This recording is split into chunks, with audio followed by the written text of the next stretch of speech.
Hello, everybody, and welcome to episode number 56 of the PT Footy podcast. I am your host, Peter, and I am joined by Sam, Hello. Zach making a return, What's up, everybody? Timu, What's up, all?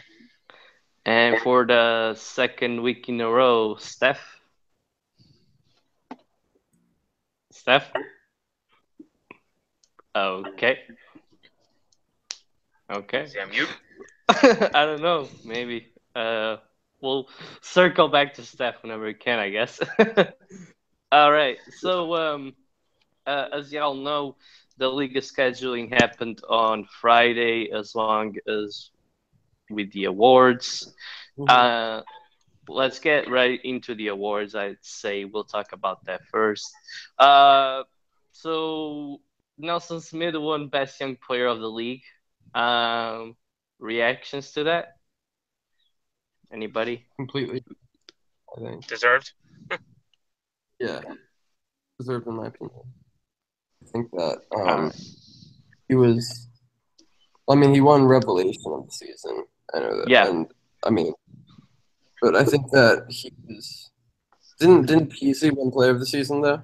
Yeah, he won Player of the Season. Yeah. Yeah. So I would have actually given Player of the Season to Semedo. I think he was more consistent than Peasy. They don't want to give it to a defender, but I would have given it to Semedo. He was just that good, personally. I think that spine pretty much won because this was a pretty poor Benfica side, in my opinion. I think it was really just Semedo, Pizzi, and Ederson, and a bit of Lindelof and others here and there, but that was pretty much the spine that won them Liga Nos. Right. So, did you think that him winning the title kind of got him over Gelson, who was also nominated? Yeah, I mean, you could definitely made the argument for Gelson. I don't think there was an attacker better than Gelson in Portugal last season, but I would have given it to Gelson overall. I think that Easy was probably the best midfielder in Portugal, but that being said, I would have still given it to Nelson. Just him or Ederson, I think those are top two for me, in my opinion. Right. Sam, reaction on Gelson being snubbed? I think Doss should have won it, if I'm honest. What? Yeah. Hold on. You're talking about two different things. Come on. One thing first. Oh, wait, what are you talking about? Revelation player, yeah. Oh, okay. Well, I thought Why couldn't Doss have won it?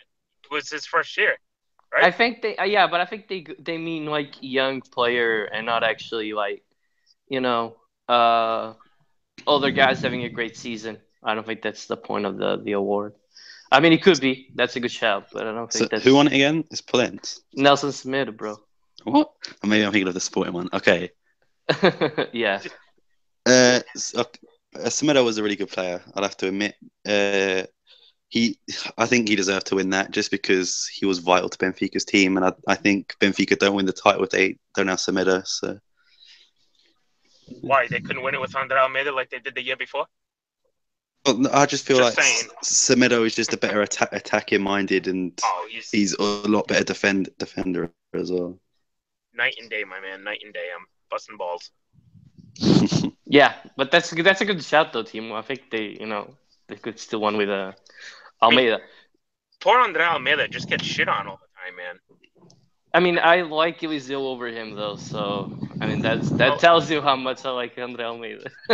But that's on the left side. I would take Eliseu over him too. All right, fair enough then. A lot of people disagree with that. Yeah. Yeah. Steph. Okay, I don't know. I'll message him. I'll see you. So you're not. So Sam, you're not. Annoyed that Nelson got picked over Gelson then. Not really, because I actually thought Semedo was probably Benfica's best player of the. Yeah. So Gelson was a bit inconsistent towards the end as well, I thought. Whereas I thought Semedo was consistent on like every game. So, but also, I mean, Gelson probably. I mean, he had a much worse team. I mean, this was Whoa. No need for insults now. Well, I mean, Come on it's now. true. I mean, I think that like Benfica had more depth and had a better starting XI. I mean, Good thing they had Gilson. depth with all No, the injuries. well, if I say one thing about this Benfica team, it's that they're, as good as they are, their attack leaves a lot to be desired. If you put Gelson on Benfica, you could have a team that possibly challenge for semifinals berth. I mean, they're that good. It's that good. I think that's more up to Vitoria and the fact that he plays Savio a lot, and not just because Chelsea is really good. I Well, think yeah, there's other options. but better than an attacker on Benfica. What did you say, Zach? Well, I mean, Gelson is still a lot better than any attacker on Benfica. I don't know. I don't know. The best winger, I'd say. Maybe not the best attacker. But I know, but I know what you meant. I know what he meant. I don't know. Who's better than him then? If you would say this season, I wouldn't put anyone over him, but I think that we got players that have the same quality or can be better than him. So like who is what I meant. Zivkovic, Servi, there you go, Rafa. The problem with all these players is none of them got consistent playing time like Gelson did. And I mean, don't get me wrong, I've said it numerous times. I love Gelson, and I would come on Benfica in a heartbeat. And I do think he's probably the best, if not one of the best wingers in right now. I really do think so. But I think if other players on Benfica were given more time, instead of constantly having Salvio on the field, for instance, Zivkovic, I think we could have been a little bit more impressed with what he's capable of doing, as we've seen in the little spurts that he actually played. So that's kind of what I meant. I mean, I'm not taking away the fact that Zach, what Zach said is true, but I'm just saying that, in the long term, he might not, be a big thing. Like in 5 years, we could be talking about, Zivkovic on one side and Gelson on the other. Just to interrupt you quickly, Steph said something came up. He'll be back soon. So. All right. Okay. Fair enough. All right. All right. Yeah.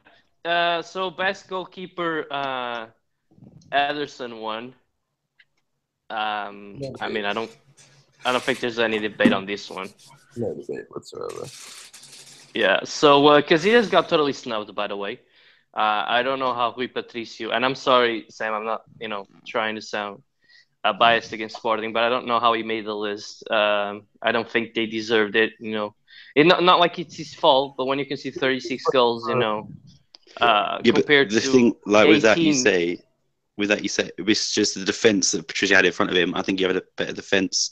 We wouldn't have conceded as much, and we'd look better. So right, but I think that if you put in Vanna, you already have one of those guys that didn't have a good defense, and still showed well. But while Casillas, 18 goals conceded is really good, or 19, something like that. I think he got snubbed for that. But, he wasn't going to win it anyway. I think Ederson, by far, was the best goalkeeper. I would have considered fantastic against the big teams. Yeah. What about Maradona? What did you say, Timo? I said Vanna had fantastic matches against the big teams, especially against Porto. He freaking shut Porto down. Like, wow! I've never seen a non-big name goalkeeper take over a game like that. Like, that was just incredible. Yeah, that was really good performance. Obviously, Bas Dost won best goal scorer. he got 34 goals. So, not much to discuss there. Rui Vitória got Coach of the Year. The other candidates were Pedro Martins and I forgot the guy. Come on. Somebody help me. Maritim. What's his name? What's his name? Braga? Or? No, Maritim. Macker something. I think it's like isn't Danielle something? No. I think it's. Hold on, I freaking wrote his name. Hold on. The goalkeeper, or? No, we're talking about coaches. Oh, I thought you were talking about the Daniel goalkeeper. Rams. There we go. I'm talking about, Pedro. bro. I moved on. We're we Vitória won best coach of the year. Okay. Right, and I got you. I said Pedro Martins and Daniel Rams were the other nominees as I posted on the Twitter poll. That's who I guess were going to be nominated, but obviously who Vitória won. Any complaints about this one? Not really. No. All right, we'll just move swiftly past this one then. Let's see what else. Salvador Aga got best goal of the year, so another trophy for Benfica there. I don't think that's Kind for of. you. That's not a Benfica trophy. It's another Benfica trophy. It's not. Here comes the salt. It's not. Salt. and PC won best player of the year. I think Gelson and somebody else was dominated, but I don't really know who. Before we talk on PZ though, I just want to say that it kind of showed how Porto's season were that they didn't have anybody nominated for any of the awards. So that is something to keep an eye out for. But PC won. So what do you guys think? Bastos should have won. That's what I think too. And I know that I think you were going to say, Peter, I know it. You were going to say Bastos led Sporting to third, whilst Pizzi led I Sporting to the wasn't gonna title. say that. I don't say that. I was gonna say, I know no, it's like the thing is that Pizzi was, the second best player on that Benfica side, and he was on a title-winning team. So, I mean, I'm not saying that's mandatory to happen, but I don't think Bastos was more important than. But when you think about it, Bastos, he was the joint second top goal scorer in Europe? No, like tied with third, Cavani. fourth, or something like that. No, in league competitions, I think he was tied with Cavani. He finished second, yep. Yeah. Okay. So to have someone like that in the Portuguese league and score, I don't actually know the exact amount of goals he scored. 34. But I mean, you could. Okay, go on. Sorry. So you say we conceded 36. Bastos scored 34 in his own. When you think of that, I think that's a huge accomplishment. We shouldn't go. Like, if that was any other league, I think Bastos would have won that if he was in, like, say, the La Liga or I don't know, Premier League. I think so. I don't know, because in La Liga, the top goal scorer doesn't always win. True. It's usually Messi or Ronaldo anyway, probably, but I don't know. Exactly. Well, it is. It's always one of them. Like, look at the year Suarez had. He had, 7, 8, 9 goals more than Ronaldo, but Ronaldo still was player of the season. Right. So that was the year I get the argument for Bastos. I mean, he was unequivocally the top goal scorer in Portugal. He had more goals by far than anyone else, and no denying that. I can make a case for Pizzi as well. If it wasn't for Pizzi, and how good he played for Benfica, I don't think Benfica would have been champion. I really don't. Put anyone else in his position, I don't think anybody could have done what he did. And I know that's probably thinking that, way too highly of him. But I truly do think he was the difference maker for Benfica. Going from that right side, moving into the 8 position, I think has totally changed the dynamic of the way they play. Sometimes it's boring, obviously, but right. But we don't concede, Yeah. So what I was going to say, and before I think Steph was going to say something, but to point out Timo's case, I think you could put Slimani in those positions and probably get. I'm not saying he's going to get 34, but he could very well get 25, 26, and still be the best goal scorer of the league this season at least. So I don't know. What do you guys think? I mean, it wasn't hard this year. I mean, Porto, you had André Silva at the beginning of the year who was phenomenal. And I know then he had a couple of games that he was off. They picked up Suarez, and he comes in and pretty much pushes André Silva, out wider. So André Silva now isn't really in the goal scoring position that he normally is used to. So that obviously impacted him. I think had he remained in the center and been the focal point, I think maybe he would have scored at least another, 10, 15 goals more than he had. In the case of Benfica, you didn't have Jonas for how many games, And Yeah. then, Mitroglou was on a roll for a bit. Then, Yeah, but he's he's unsure yeah, it's kind of of who one of he's those playing guys. with. So, Right. I mean, Mitroglu's, hindrance was at one point he had Gonçalo Guedes on his right. Then Gonçalo Guedes was sold. Now all of a sudden he's got games with Raul. Then now all of a sudden Jonas comes back. So Rafa, Servi. there was no, consistency with who he was playing with. And I'm not saying he would ever score 30 goals in a season. No. I don't think he's that player. I think he's a 20, 22, 23 goals. That was max, what I was gonna say. Yeah. But Mhm. I think Slimani in Sporting's position is a 25 goal scoring machine every single year. He just has that type of a game where he's constantly pouncing on rebounds, getting to the ball in the air, doing whatever he has to do to score. Yeah, I agree. So, I mean, we can make a case for both players, but in the end, I think PZ was more important to Benfica than Bastos was to Sporting. Well, can I say something now? Yeah, No. go ahead. Okay, great. Okay. Okay, I've been really quiet. So, well, in case of PG, the only reason why I would say maybe he didn't deserve it, it's actually because of you guys. If you go back to your own podcasts or Yeah. any other podcast, the number one complaint you had against PG, Benfiquistas, not Sportingistas or Portistas, was he was not consistent. So Yeah, I agree, Steph. There was a 5 to 6 game period where he wasn't good. exactly, and Bastos was consistent. So therefore, that's why I think he deserved it. Bastos was consistent, and we never complained about him. PZ, he did well, and I was very surprised he didn't play in the Portuguese national team instead of André Gomes, because he would do much better. And but from Benfica fans, not only from PT Footy podcasts, all the other podcasts, including the one from Fumaças, because I heard a couple. He's my he's a good friend of mine. We're best friends almost. So he complained about him too.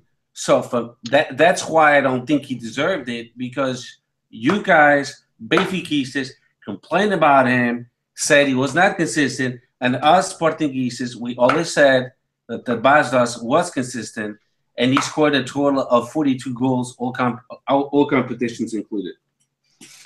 Right, and I accept that argument, but deep down, I think the trophy would be well awarded to whoever got it. I think so. I don't think there's a lot of controversy on this one. I mean, you can put it both ways. But PSV won, yeah, because you guys won the championship, and that's a big tiebreaker. Right? And, yeah. That's the way it is. Yeah, it's a factor in it. It's a factor. A big one, yeah.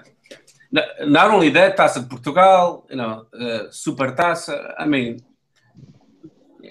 so that's fine. Yeah. All right. So, Zach, while we were away, we were just discussing Bastos or PZ for MVP. Neither. Nothing tomato. He's not hopping off Dilson Smith's bandwagon. I like it. He's an anti-Bastos guy.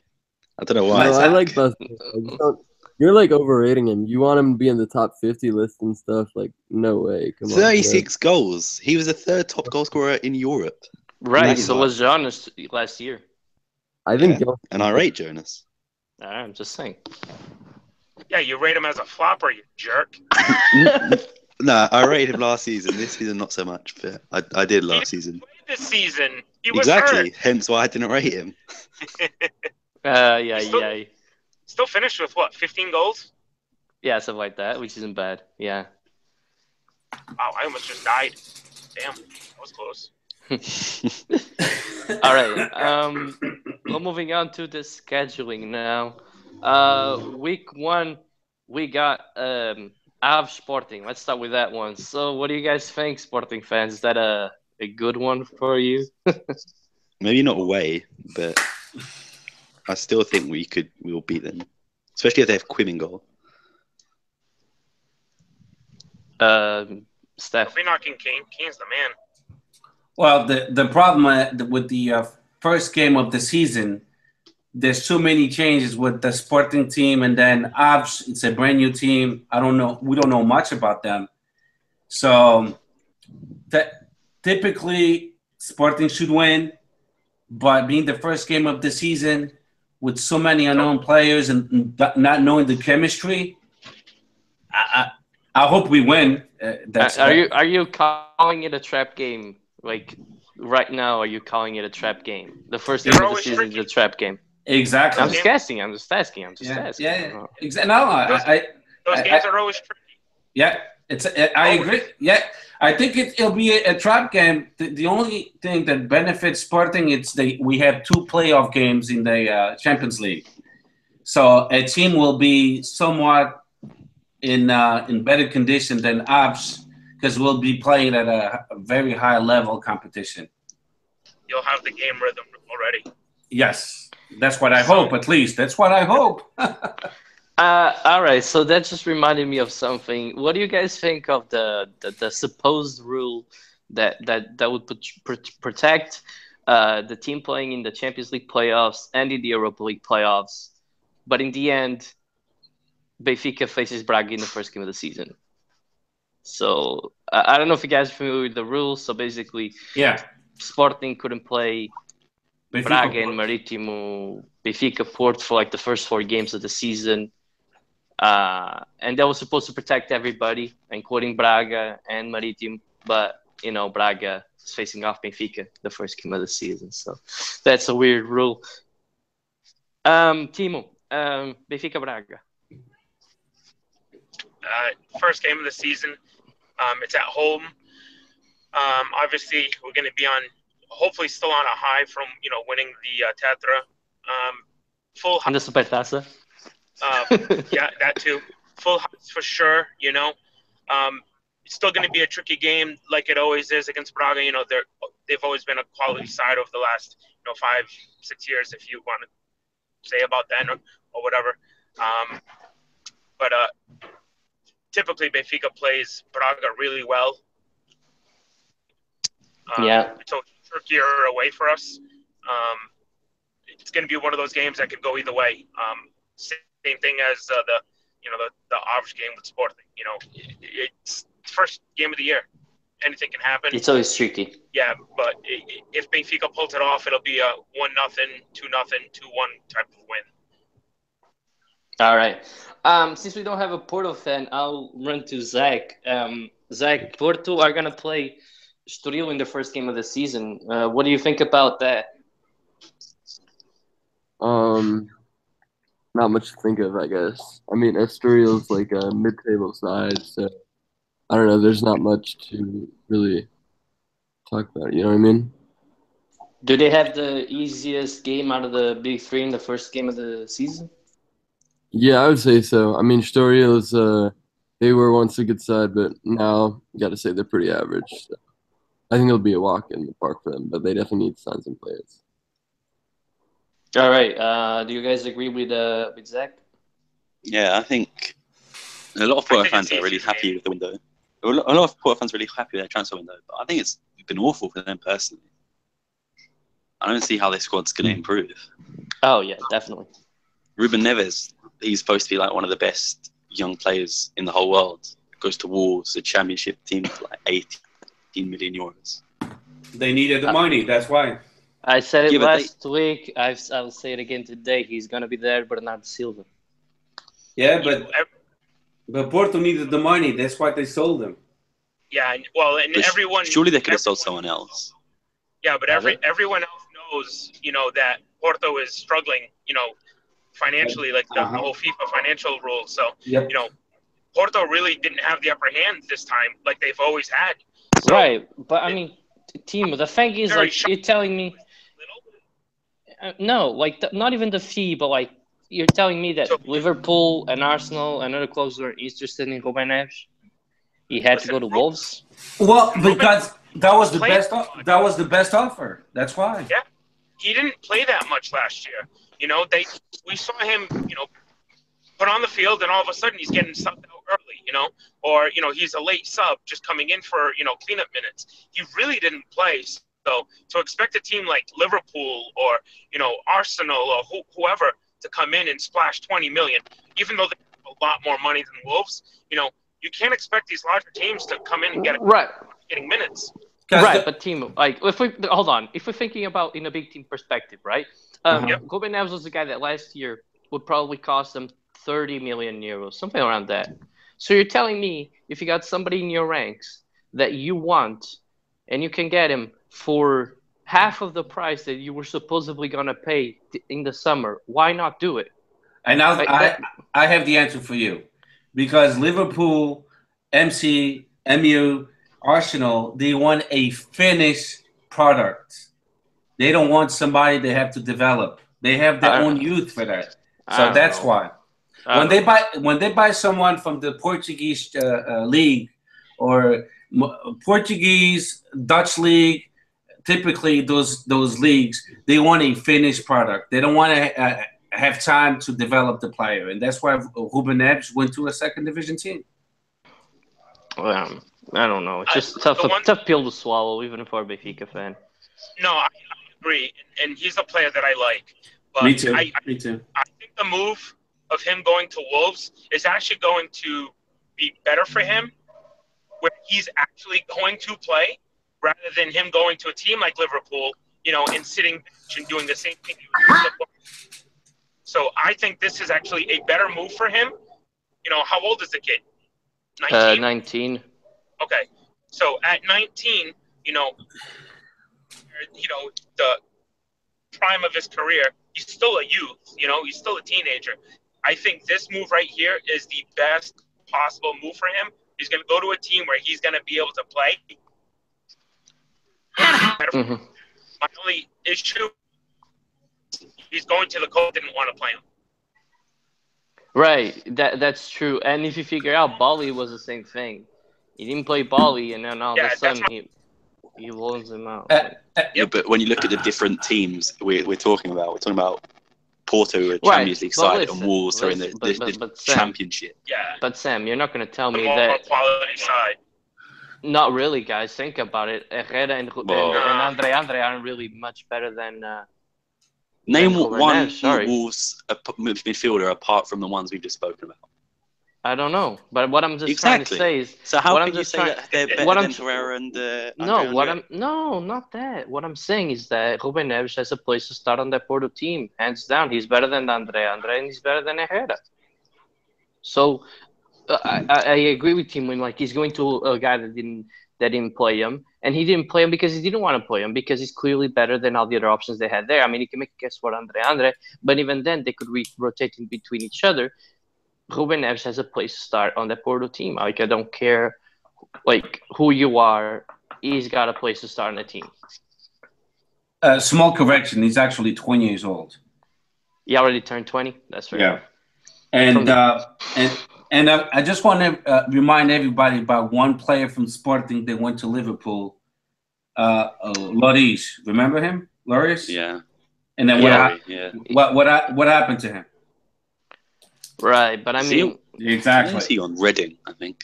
He went to the second squad of Liverpool. Yeah, but you can say the same about Markovic. But the thing is, they signed guys that weren't finished, though. Like Emre Can isn't a finished product, for example.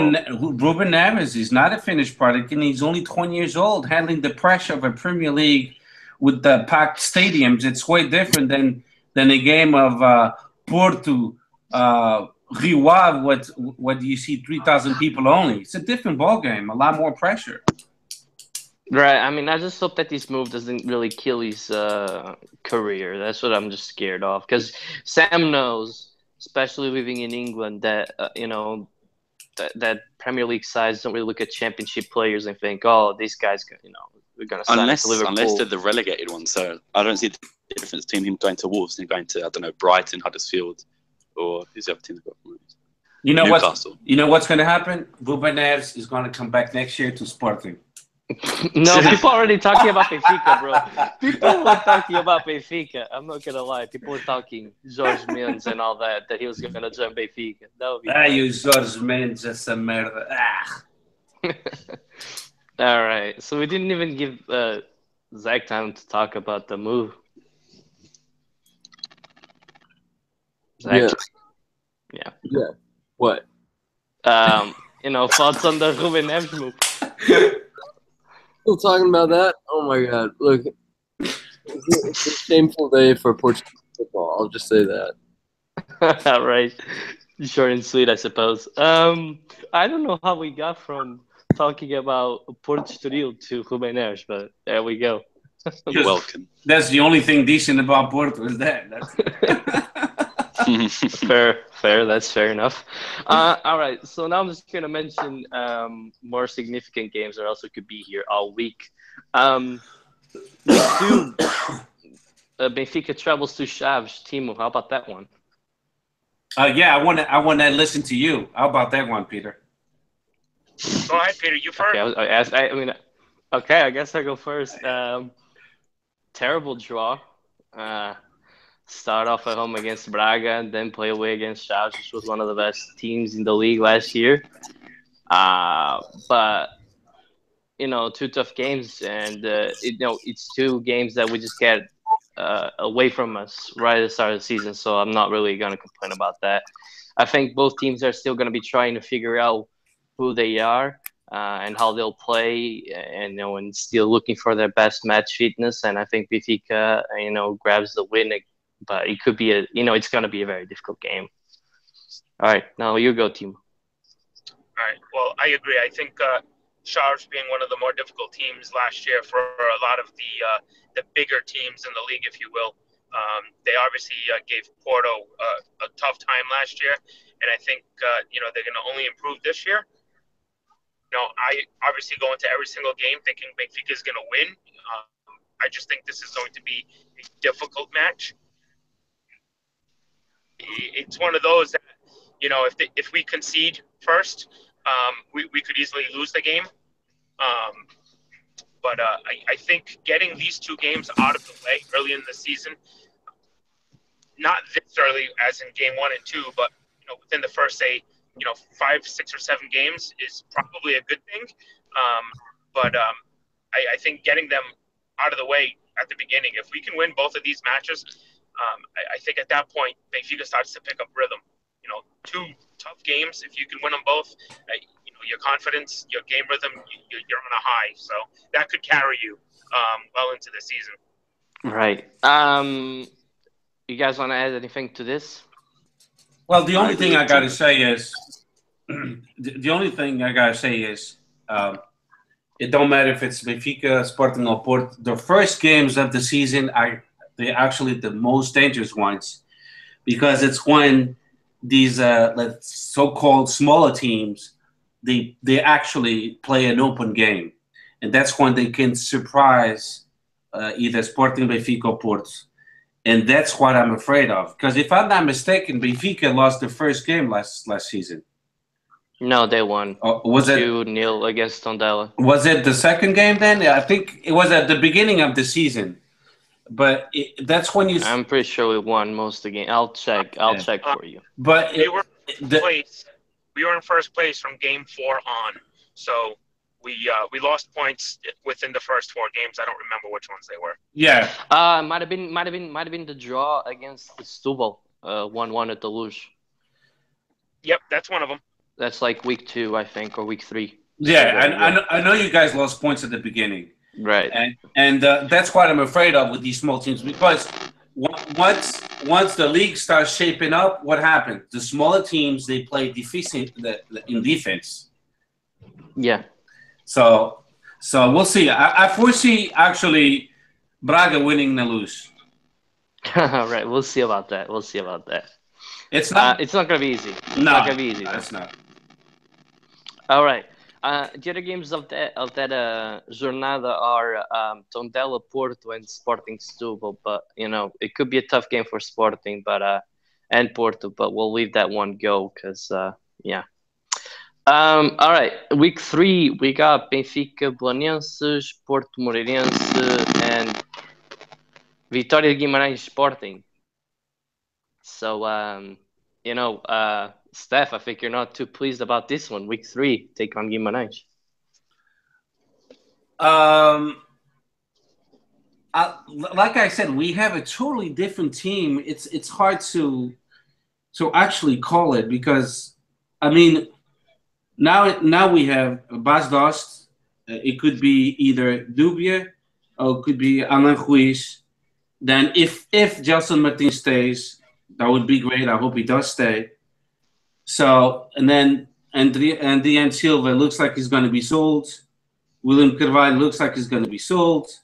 So then we have Bruno Fernandes. You see what I mean? It's completely... So for me to say, typically in Guimarães, it's always a difficult game. Always. So I'm not expecting it to be any different. But Guimarães also is shaping up and they have a different team. So I really don't know what to say until I see them playing a few more preseason games. So far, we played Cova de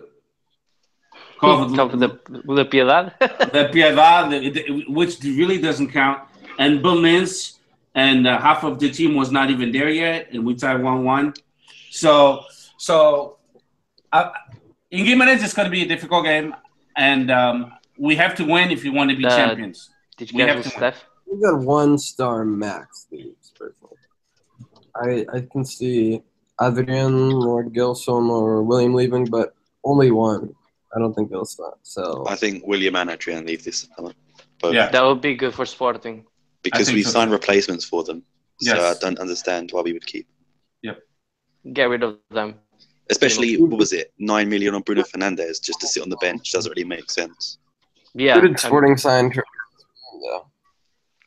We're just waiting for the money now from Tottenham or Everton to play the 30 millions that Bruno Carvalho wants. But who did Sporting sign to replace William? That's what I'm confused about. Bataglia. And they got Palhinha, who actually that's played. what I was going to say. So If we keep Petrovic as well, I don't know. But... Yeah, so Palhinha, Petrovic, and Bataglia are 3. Yeah. Okay. Have you seen Bataglia play before? Yeah. Yeah. He's okay. He's not bad. I mean, Timo probably the one that can answer you the best, really, because he pays more attention than we do. Thanks. No, Bataglia is a good player. I mean, I struggle when I hear all the Sporting fans, or a lot of them. Shouldn't say all of them. A lot of them stating that, good, let Adrian leave, let him go. I think that's going to be the biggest mistake that Sporting does, or should I say, he's going to be the most difficult player to replace. I think you can replace Bas Dost with, somebody who's quality. I think you can replace Gelson with somebody who's quality. I think you can replace William because obviously I don't rate him as high as a lot of people do, but I'll hold that thought back because I still think that's going to be tough as well. But when it comes to replacing the guy who keeps the team going, like the actual glue of the team, I think losing Adrian Silva will be the most difficult player that Sporting can replace. And I know you might have other players that are quality, might be more talented, but I don't think you have many players who have the ability. Well, not so much the ability, but the leadership, I guess. Does. He bleeds, sweats, and I mean he'll die on the field. Not just being that Sporting. I think if he were to be a Benfica player, he'd be the same way. If he were a Porto play, he'd be the same way. I just think he's a type of player who doesn't, leave anything, as he's coming off the field. He leaves it all on the field. And I think that's going to be a big struggle if he's sold. I mean, Sporting struggled in the, how many games was he out? 8 or 9? Yeah. Last year? Sporting struggled mightily when he was off.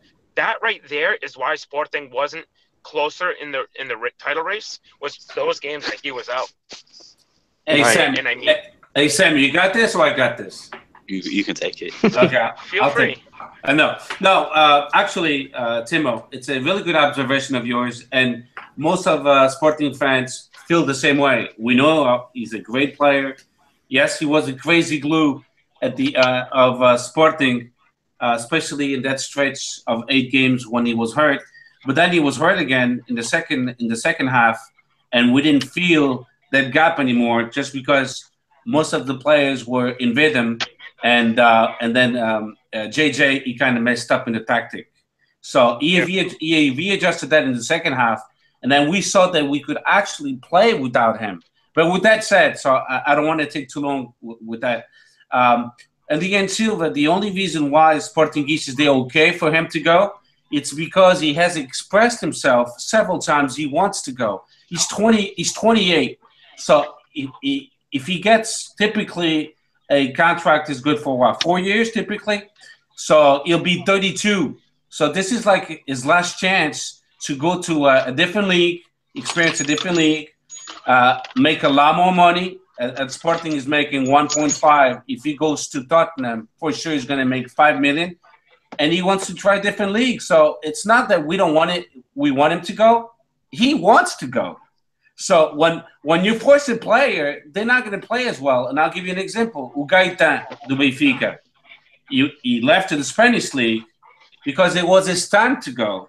His cycle was closing, and that's how we see it, Sportingistas. He'll think he because that's his time to go, and we understand he's 28 years old. He wants to go make more money, go to a different league, and try a different league. So we understand. We don't want to lose him, but we do understand. I mean, I must be reading, tweets from Sporting fans who are Sportingistas who are not like you two, where, you know, they're actually saying sell him, sell him, get the money, But I understand the player wants to go, but or has expressed the desire to leave. But who's to say Sporting make him, pay him say 2.5 million, and he wouldn't want to stay there? I mean, I know Luizão for numerous years kind of pushed his hand where he wanted, to leave because he wanted more money, and now he's making like 2.5 million and he's content.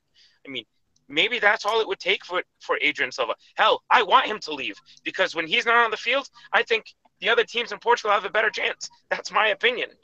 I really do think so. But I think he's going to be a big loss. I know there's quality players that have come in. I think Sporting have probably won the transfer window when it comes to the teams in Portugal. They obviously signed more players than all the other teams, and higher profile names, and spent more money. But I think that one player right there is your cog. He's your key.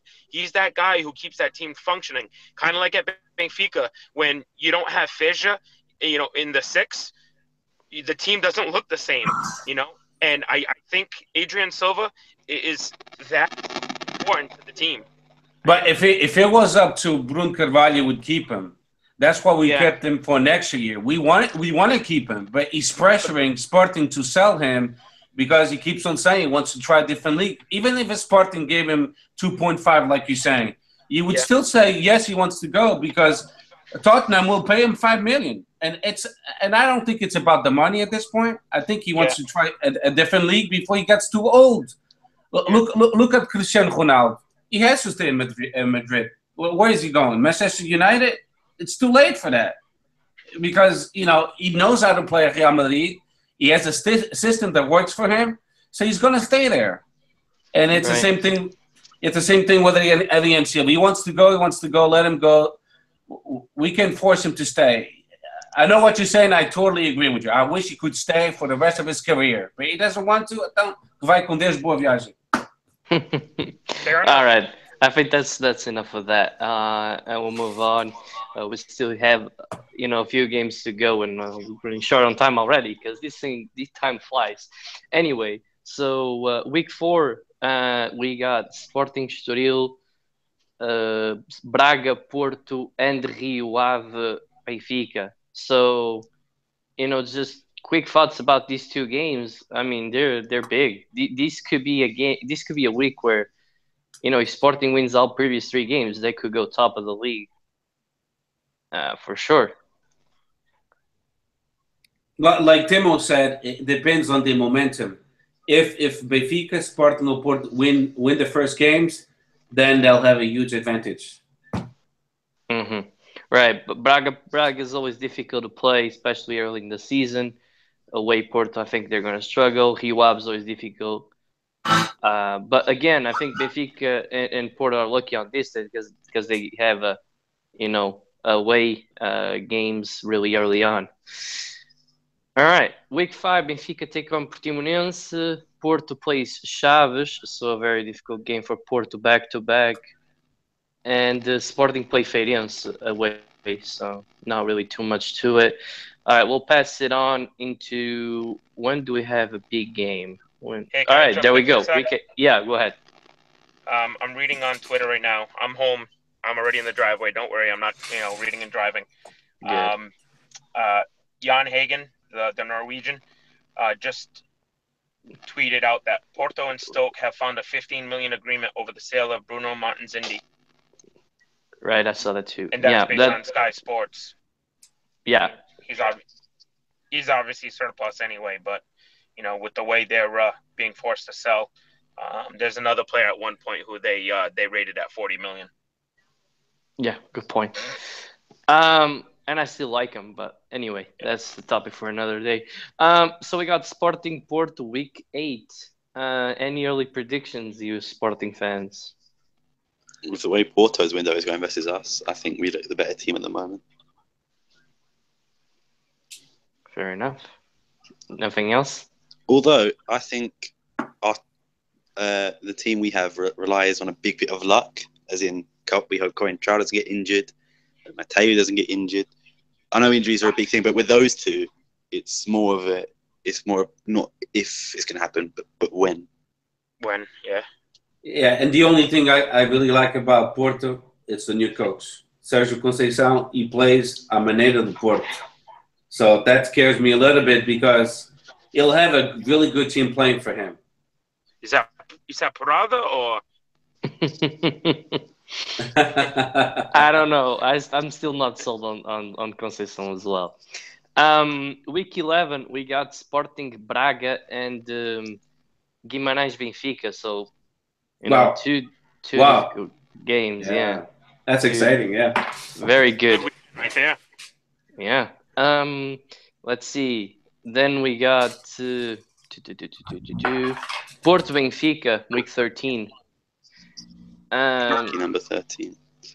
Like I said, Timo, very early predictions for this game. What are you thinking right now? Looking at both squads, so you give the advantage to Porto.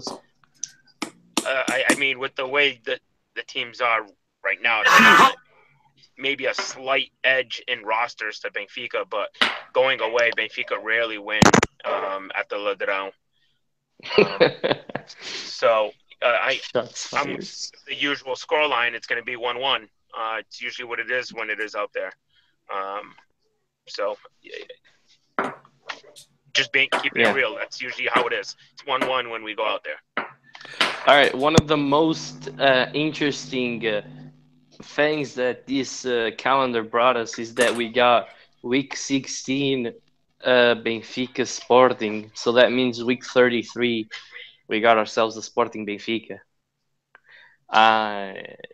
No thoughts about the game, but just thoughts on how, on where it's scheduled on the calendar.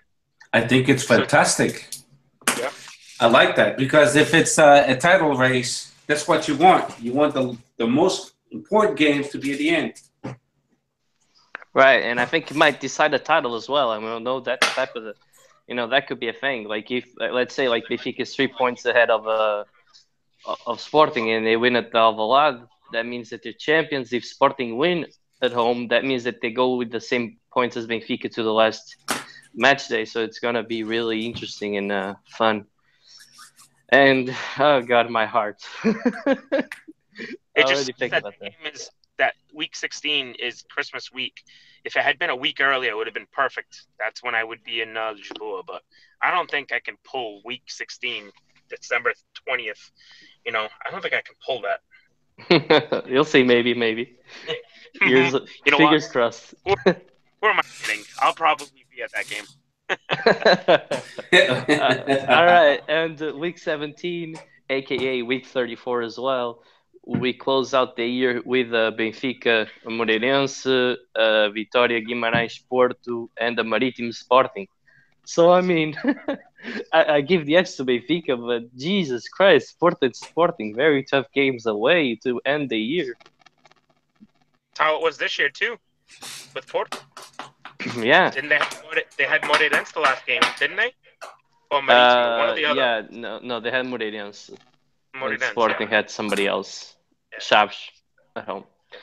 But two difficult away games for both of them. That's going to be really interesting. All right, but that's enough about that. Let's get into a couple of things I still want to talk about. Timo, do you want to spend 1-2 minutes talking about the Liga? Because I know you wanted to rant about it a little bit. So if you want to do it, you can do it now.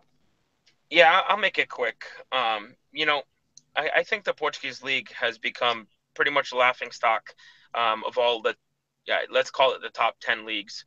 With all this crap about bruxeria, emails, corruption with Porto, corruption with Benfica, the referees and all this, I listened to the podcast, where, Steph, where you did a phenomenal job, going over the emails and everything.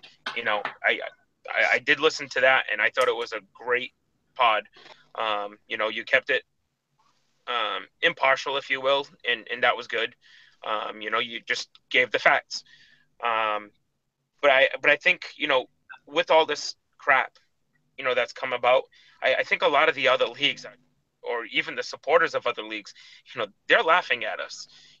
How often do you hear about any, leaks of emails or, big referee controversies, with the other leagues? You don't hear it. And I'm not saying, that these emails are false. I'm not saying they're fake. I'm not saying that Benfica's innocent. I'm not saying that Benfica's, guilty. I'm not. I'm keeping that out of it. I just think you don't see this, the little bickering back and forth. You don't see the, two presidents going at each other in the tunnels. You don't see, a president, spit in another president's face. You don't see, one president saying one thing about another team and then the other team coming out and saying something else back about that. And I follow all the leagues for the most part, especially like the, England, Spain, somewhat the French, somewhat the Italian, the Portuguese league, the Bundesliga. I follow the top 6 leagues, if you will, pretty closely, with Italy probably being the last one. And you don't see this out of any of the other leagues. It's truly showing how small the Liga NOS is at this point. And quite frankly, I think our presidents of our teams, all of them, they should be embarrassed the way they act, on a daily basis. And that's one thing that I would really, really like to change in Portugal. They need a president who's like a league president who's not afraid to just tell them all to shut the fuck up. Plain and simple. It's what we need. Do your job, be a president, run your team. That's it. You see presidents from other teams. You see, sitting together in their presidential suites or boxes, the camarote, if you will. Mm-hmm.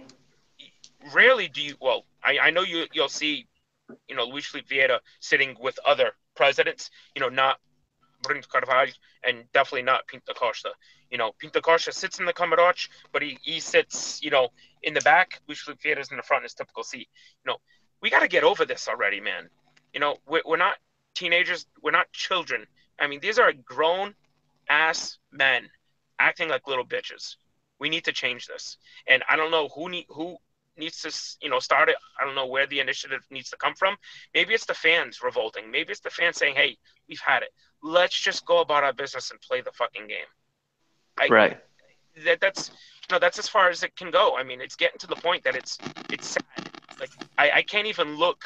I can't look at the league without thinking, and I'm holding my head in my hand right now. That's how it feels at the moment. Right. I agree. That's a pretty good sum up of what's been happening, to be honest. Yeah, I think I will leave it to that. Really, that was pretty good. Can I say? Unless anybody, Can I yeah. say something? You know I'm going to say something. That's fine. But no, Timo, thank you so much for the compliments. I appreciate that. And I am Sportingista, but I'm not blind. I like to keep things into a perspective in a positive way. And what's going on in Portugal is called a lack of evolution. You see leagues that if there's a big foul in a game, the decision is made by Tuesday. In Portugal, it takes months. I don't know why. I don't know why. I agree. I have no clue why. So that leaves room for doubts. Why is it taking so long? And then going back to but Slimani didn't get he got 2 games in the summertime. Okay, He got one game. We got one game. Okay, 1 game in the summertime, which didn't count for nothing. So and then so why should what's the name of the players, the midfielder? Samaris. Why should Samaris be penalized if Slimani didn't get penalized? That's the wrong approach. But yeah, I disagree with you. I disagree because you know what? If you go back and look at my Twitter the day that game happened, I said right then and there he should have been red carded and he should be suspended. Yeah, I agree with you too. Slimani should have got a red card. He should have been suspended right away. And I also said the problem there was the referee didn't see it. So I understand that the ref doesn't catch everything, and that definitely happens. You know, the video ref isn't going to allow that to be reviewed. I don't think that's one of the things that can be reviewed. No, it's not. Because nobody saw it. Now, in my opinion, by Monday or Tuesday, like maximum of 3 days after that game, that video should have been reviewed by the league president, or they should do like they have in hockey here in the United States, where they actually have a review board, and he's got to go in front of that the president of officiating and league review, whatever. And right then and there, all right, you punch this guy in the stomach, 2 games, boom, right. done. The thing that goes with Portugal is the way that it's structured, the way that the rules were made are wrong, and they don't allow players to be punished the week after they fucking punch. I know, exactly. And that's what needs to change. Correct. I mean, it's not the team's fault. It's just the league, the way that it's structured. No. I was wrong. not. I was not saying it's the team's fault. We know. Yeah, no, I know. I'm just saying. It's first of all, you shouldn't have a Liga. It should be only Federação. That's it. You have too many chiefs, not too many Indians.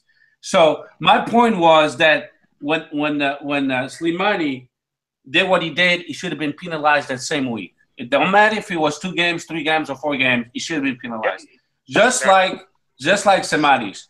They took too long, and to answer Timo's question, that's what the problem is in Portugal. We don't evolve. We always stay in the same tradition, same rules and regulations. And why? That's when corruption comes along. Is this because there's maybe an influence from this club or that club or that club? I mean, it's not only Benfica. Porto was caught also back in the days. Sporting was caught also. Lucas Cardinal. And let's face it, no team wants to lose their player until the season's over. I know, but let's just face it. If we want that's about it. If we want a better league, like Timo was saying, we need to evolve. I agree with you guys. I was just saying that there's no interest from the clubs for that to change. It needs to be the Liga to take action and say, hey, hold on, what we're doing with our regulations is wrong. We need to change it and make it better. It's not going to be the Liga. It's not going to be the clubs. Sorry, it's not going to be the clubs. No, but in England, that's the process that they have. The Liga, the foul is reviewed during that week. In between game weeks, and then the players assess his penalty if they deem that it's necessary. Now, the players can always appeal. They can appeal it just like they can appeal it in any league. Yeah, right. But it only takes like a day or 2 to reply. It doesn't take a whole.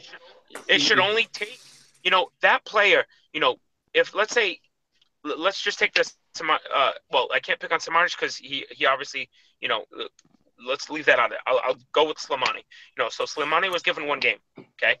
Let's say he wasn't sold and he appeals. I'm saying during the week. I'm not saying at the Yeah, end yeah, of the yeah. year. No, yeah, I got it. Say Slimani gets that one game. You know, they see it. All right, 1 game suspension. He appeals. He shouldn't be forced to miss that next game unless he had a red card. Okay, if he got a red during the game, obviously, you know, every red card is always reviewed. So let's say he got that red card in that game, the ref, you know, sends him off. They review it. You know what? That's not just a 1 game suspension or 2 game suspension. That's a 4 game suspension. Okay. Right. Player appeals it. During that appeal, the player should not be forced to miss. Well, he should be forced to miss at least the red card. But then after, any subsequent would be added. In his case where he wasn't carded, he shouldn't miss any games until the appeal is heard. So he should play that next game because he wasn't sent off. And then on, if they say, you know what, your appeal is not upheld, you know, you're being suspended for that 1 game. Now he misses the following game. I just don't understand why in fucking Portugal they can't do this shit. And Me neither. Me neither. Steph, Yeah. You are right. It's just frustrating. It's ridiculous. No, there's a reason. Peter, you live in Portugal. You know better than us. You tell me, what's the reason? Because this is why people then speak about corruption, because now there's an influence. Because you give room for that, because now you have time from officials from Sporting Benfica Porto to get in touch with someone that has influence and say, hey, why don't you? He's supposed to get 3 games. Why don't you reduce it for 1? And I'll give you tickets. Or I'll give you this. Or I'll give you that. I don't know. I can't answer it. If you do it in a couple days, damn, it's different. It acts faster. I know what you're saying, but I mean, we can't really dwell too much on this. I mean, it's already beaten to death. What are you gonna say, Zach? No, I agree with you. Though. And really fast on the emails, I just want to say something. Benfica is actually. The institution of Benfica is actually innocent. The only people I dislike about Benfica, it's the officials you have now. Luis Felipe Vieira, on a personal basis, even with his own businesses, he's doing pretty bad. Pedro Guerra, even you guys don't like him. You guys don't even like him either. Paul Gonçalves, no, nobody likes him. Is a legal advisor. Nobody likes him either. And if the emails come back and they say you guys are guilty, I don't want Benfica to go to a second division, and I'll tell you why. Because Benfica hires a lot of people. Going to the second division, a lot of athletes will have to look for other clubs because it's not only soccer Benfica. You have volleyball, hockey patins. You have a lot of other modalidades, and a lot of people would lose. A lot of people would lose their jobs. So that would not be a good thing for Portugal either. But all those people, if they caught in corruption, they should all be banned from soccer. Every single one of them. Right. And yes. I'll agree with most of it. Luis Felipe Vieira, I actually like. I've met the man numerous times, and I actually like him. You know, he's a nice guy and all. I know he sucks with his business, but for Benfica, I think he's done phenomenal. Yeah, not really. Not really. Yes, it has, but that's something we could get on later on because trophy-wise, yes. A conquering trophy, yes. But you guys always miss this. O vosso passivo is let me just finish. Our ativo is much higher than the passivo. That's the issue that you guys don't have, and that's the issue that Porto doesn't have either. Is that the fact that our players are giving us more money than the passivo, so. Our depth will eventually continue to get reduced because we have higher actives than you guys have. So let's not delve into this right now because we don't have the time to. Listen, we really don't have the time to. Steph, I'll let you talk about we should be able and Benfica finances in another episode. I promise you. No, okay. I'm just going to say one thing. Just one thing, okay? So when you sell one player, and you guys have been selling pretty good. I'll admit that, yes. And the player is 40 million euros. Okay, and only 50 million is going to the club. What happened to the rest of the money? That's the only thing I gotta ask you. That's it. And I'll tell you, it's paying the high interest loans that Luis Felipe was forced to take out to pay off a lot of the other interest loans that the previous presidents put on Benfica. So the fact that Benfica has the second highest debt, out of all clubs in the world, yes. You heard that right. They have the second highest debt behind only Manchester United. Manchester United, I think, is at like 600 million, and I think Benfica is right now about 320 million. Yes, I understand that. The fact that every time we sell a player, only half of it goes to reducing the debt is because the other half is paying off the high interest loans. No, you're wrong about that. Benfica only gets half of it. Of that half, the other half goes into commissions. To whom I don't know, because every time I speak to one, guys, I'm telling you. No, but I'm telling you. Do you think Steph, you're going down the rabbit hole. Do you think your 40 million for João Mario went all to Sporting's pockets? They didn't. Of course, no. Of course not. Of course not. Of course not. I was gonna say, no, of course not, guys. Fight. No, I like what you guys doing, but we really don't have the time to discuss this. I know it's frustrating, but we need to move on. I'll let you have the final word, Steph, real quick. Okay. The only thing is, the difference is o vosso passivo cresce e o nosso está a baixar. A única diferença é essa. We'll see about that. Okay. Our passivo has gone down from 500 million to 320 million in the last 6 years. So I don't know how you're saying it keeps going up. It keeps going down. It's gone down almost 200 million in the last 6 or 7 years. The last time I heard it was a 730 million. That's crazy. That's not even close to 320 million. And I can show you the numbers. Yeah, we can even touch upon this closer to the season. Don't worry about it. But anyway, we need to be brief because we're already over 1 hour. So anyway, Sporting plays Fenerbahce. Sporting plays Fenerbahce tomorrow, 2:30. Interesting game. You guys make sure to watch it. Let's just quickly touch just 2 topics real quick with Sporting. We already talked about Adrian Silva. We'll talk to him, Carvalho. Both rumored to leave for 30 million. 2 things. All right, Mateus Pereira might be going out on loan.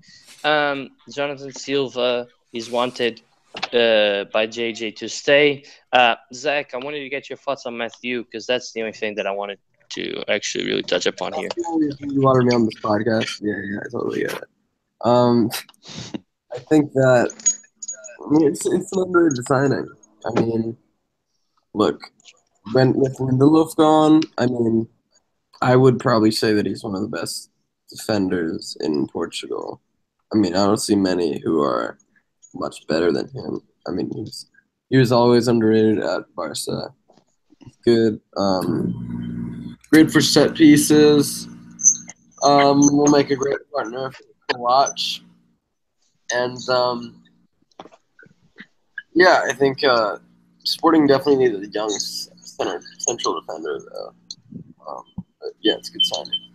From what I hear from all the Barcelona fans, they're not very happy about it. They're very happy about. To let Mateo go.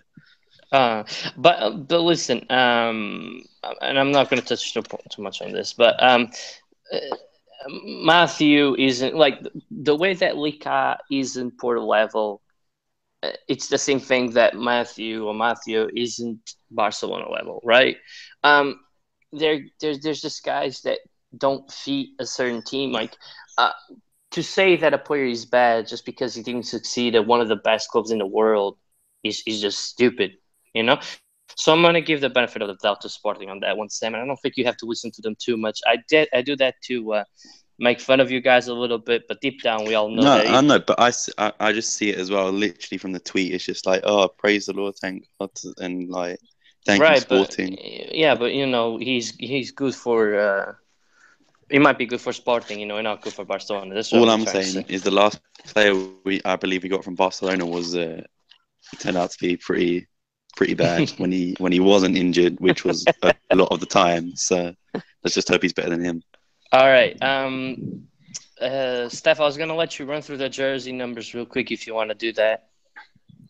Okay, give me 1 second. You caught me off guard. All right, so we'll move on to the next topic, and then we'll get back to that. Okay. I just want to point out that Francisco J. Marques, y'all know who he is. He was suspended for 44 days due to comments on officiating, and he was also fined $1.35. Really? Or No, are you just I'm joking? joking. Okay. Isn't that your typical Portuguese Liga, fines like $126 and like 32 cents? Yeah. So It's not a lot of money, but anyway, so at least some action was taken towards that. Like I said last week, I think what he's doing isn't right, and at least the league is punishing him in some type of fashion. So But we'll move. Yeah, But he still can talk. It doesn't matter. yeah, Those no, but at least those four yeah, those but if those you're 44 suspended, days. Those 44 days suspension. It's only in stadiums, and I know, so it doesn't matter. You still could talk. So I know, but it's still a way to try and stop that. All right, do you have the jersey numbers, or do you want me to move on to Benfica and then we'll go back to the jersey numbers? I got the jersey numbers, but it's up to you. All right, you do it then, real quick. Okay, so really quick. So number 3 will be Jonathan Silva. Number 4, Coates. Number 5, Fábio Coentrão. Number 6, André Pinto. Number 8, Bruno Fernandes. Number 10, Alain Ruiz. Number 11, Bruno César. Number 15, Paulo Oliveira. Number 16, Bataglia. Number 17, Podense. Number 18, Francisco Geraldes. Number 20, this is kind of a surprise, André Geraldes. I hope he stays. I like him. Number 21, Mateus Oliveira. Number 22, Matthew. And you guys know he's French. Number 24, Domingue Duarte. That's another very surprising name. 25, Petrovic. Number 26, Asby Jung. 27, Ryan Gold. 28, Bas Dost. 30, Stokovic. 45, Luri Medeiros. I like that.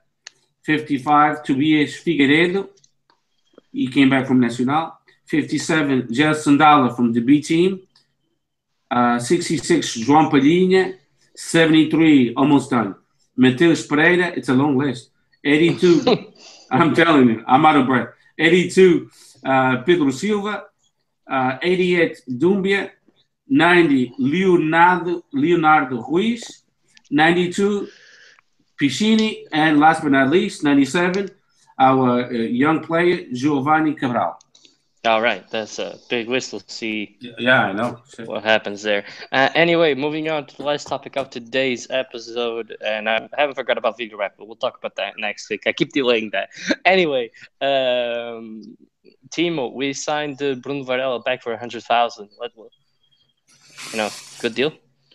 For 100,000, yeah, that's a good deal. But that's one of those deals that I don't understand. Why did you let him go in the first place to only get him back?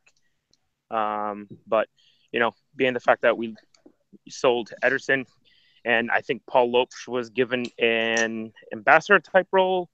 So I don't think Paul Lopes is going to be on the bench. So I can see, why we would bring him on. We need him. I just can't imagine us keeping him as a third string. And probably getting loaned out again. Yeah, that's my thought as well. I think it's one of those things where, Benfica gets a player, buys them, loans him out, lets him play at the other team, and then sells him off for 15 million or whatever. I think it's one of those deals. Benfica also signed a British youngster, Chris Willock.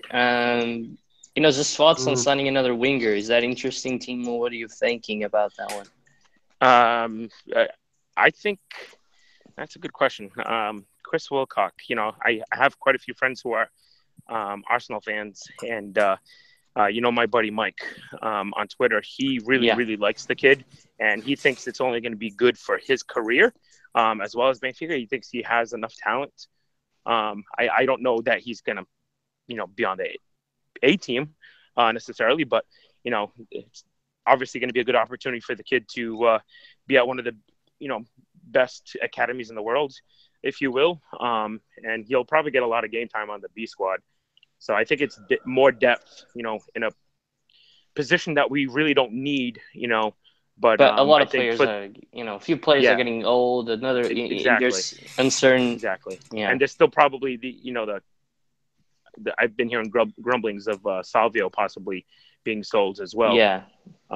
So I mean, it gets thinned really quick. It gets thinned really quick if you think about it. Have too much more than needed and then loan them out or put them on the B team. Yeah. I think for the player, I think it's a good opportunity. I really do.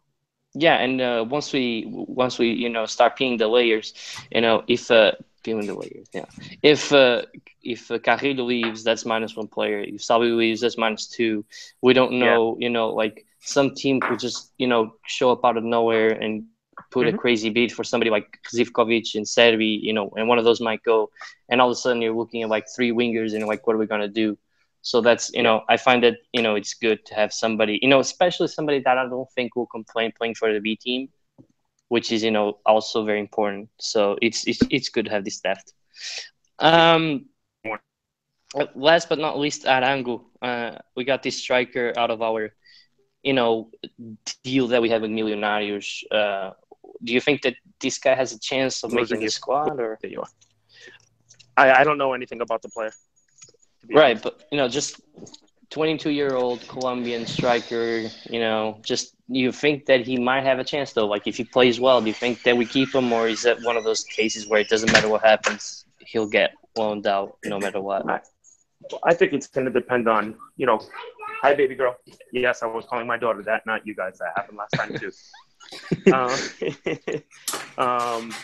I like Willock, by the way. I like Willock. I talked to You like him? Yeah, I think that he was actually, for a while, he was Arsenal's most talented youngster. More talented than Ren Adelaide and Iwobi. And I think it's good that he and a lot of English youth internationals are leaving to get more playing time because obviously English teams can't guarantee that, So I think it's Benfica are a great development team. And he'll be starting on Benfica B, but I like this move for him. Yeah. Right. I just noticed that I also forgot about Shriyan or whatever the Slovenian kid is called. It's all very interesting. We're signing these young guys, nobody proven, but that's why I want to see the preseason. Maybe one of them surprises. Right, Timo? Yeah, that's typically what we do, buy a ton of players who, have some upside, even though we may not necessarily know what their ceiling is, and hope somebody really, really shows well. And then, either give them a spot on the 25-man roster, if you will, or 23, right. And or put them in the B team, I mean, it's business as usual. Yeah. If there's one thing though that I just want to say before we finish this, is that at least I like this new strategy where while we had JJ, we looked more for, and I'm not saying we stopped doing that, but we looked more for Brazilian kids and Argentinian kids, and now we're turning a little bit more towards Europe. Signing that Slovenian kid, the Willock, the British. Looks like we're moving a little bit more to Europe, and I think that suits us a little bit better as well. Before we end the podcast, I want to mention Stephanie has a fun GoFundMe thing because of a family member. If you guys want to donate or just retweet, her is @Steph ONAY. So go ahead, check that out. Donate if you can. If not, at least give it a retweet. We'd be highly appreciative of that. With that said, I want to thank Timu and Steph for coming on a little bit, last minute. But you guys made it. That's pretty cool. So thank you, guys. You're welcome. You're welcome. No, shut up. I just have one question. It's a very simple question for Timo. And if he doesn't have time to answer it, maybe in another podcast. If it's 2 minutes, we got it. 2 minutes. Okay. So my question, I'll ask the question, and I'll promise I'll shut up. Okay. So basically, with all the players that Benfica is buying and then loaning really fast, do you think there's other intentions? That's all. Yes, there always is. And here's what my opinion is. Is some of it shady business? Yeah, I think so. I think, and I've said this numerous times, about the big three. They buy a ton of players. They don't have any desire to have them on the team. They loan them out to the other teams. For what reason? Because they know those players can't play against your own team. And Thank you. So, yep. So no, I have no problem saying it. A player like that, Patrick Patrick Vieira that Benfica bought. For what reason? They had no need for that guy, but he's a starter on any other team, right? Well, guess what? Now he can't play against Benfica. Exactly. Right. And I've said this before, the conditioning the league, but it's not Benfica's fault. It's the rules in place that should be changed. It's every right. It's but yeah. I mean, every we'll talk team in about, Portugal, the big that's three. something- They all Yes, do it. yes, Hold yeah, on. exactly. Let me talk about. Let me write that because we'll talk about the loan deals because they changed the rules just last season, and now you guys are asking to change the rules back. We'll talk about that next week. That's gonna be interesting. Anyway, thank you both for coming on. Thanks for having me. Happy to know that you got here on time. Zach, you didn't get to talk about this week, but don't worry, next week you got a lot more stuff to talk about. And Braga, Guimarães, Marítimo, we're going to talk about them too. So get ready for that. Anyway, we'll see you guys next week. We're going to talk preseason games and other Portuguese teams. All right. Portugal plays tomorrow, under 19. There's that. See you guys. Later. Bye. Thanks for having me.